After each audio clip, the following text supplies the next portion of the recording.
ये मेरा खानदान है। आप भी मुश्ताक मामू की तरह जॉइंट फैमिली में रहते हो?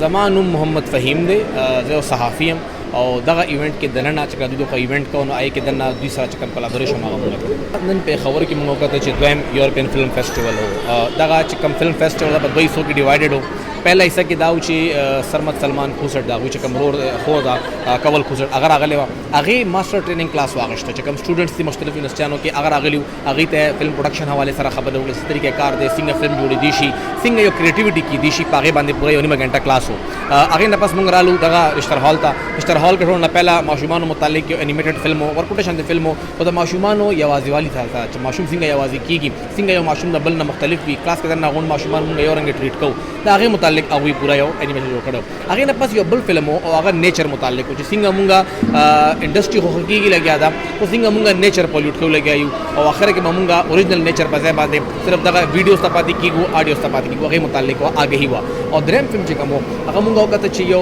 ओल्ड एज होम हो आगे के बुढ़ा सड़े हो अगर खानदान न बेलशे हो दागा कोरा खर्च करो उड़ू राजी कल राजी कल नाराजी अखपल कोर साइकोलॉजिकल प्रॉब्लम लगता के दल आगे मुतालिक हो आगे मरगरी चिकम हुआ यो जनाना व सरई आगे आगे मुतालिक जुड़ शे वम ते मड़शी नो अलता जन और द मर्ग मुकाबला खई चिता सिंग सूरत हाल दे नो दा टोल देखो प्ले शो और ब्या खरे के पैनल डिस्कशन हो शो जे आगे की ब्या मुंगा फिल्म मुतालिक हम तब सुना और ड्रामा मुतालिक हम शो और द अदरिंग मुतालिक हम खबर हो शो जे सिंग पोर्ट्रेल की मीडिया के मुख्तलिफ सोसाइटीज मुख्तलिफ सेक्ट मुख्तलिफ जेंडर्स।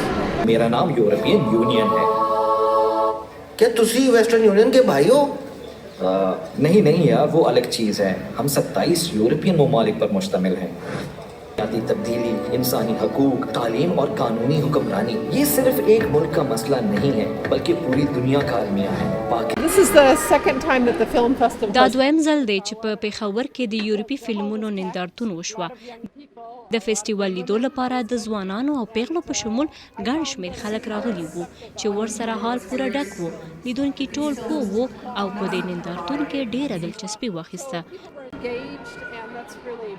لیدونکو ډېر په توجه سره یورپي فلمونه وکتل، کوم چې موږ لپاره ډېره د خوشحالۍ خبره ده. موږ یعنې یورپي یونین دا وخت د خیبر پښتونخوا په پرمختګ ډېر توجه ورکوو.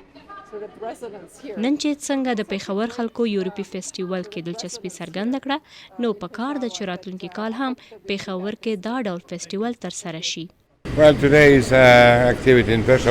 نن په پېښور کې ډېر خوندور فلم فیسټیوال وشو. دین وړاندې موږ د پېښور ښار په مختلف بازارونو کې وګرځېدلو. دغه شان موږ مشهور سیټي هاوس او نور تاریخي ځایونه هم ولیدل.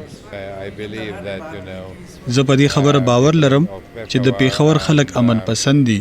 دوی غواړي چې ژوند په امن کې تیر کړي. دغه شان موږ یعنی د بهر ملکونو خلک هم غواړي چې د پېښور خلک دې د امن ژوند تیر کړي او پېښور کې دې تل امن وي.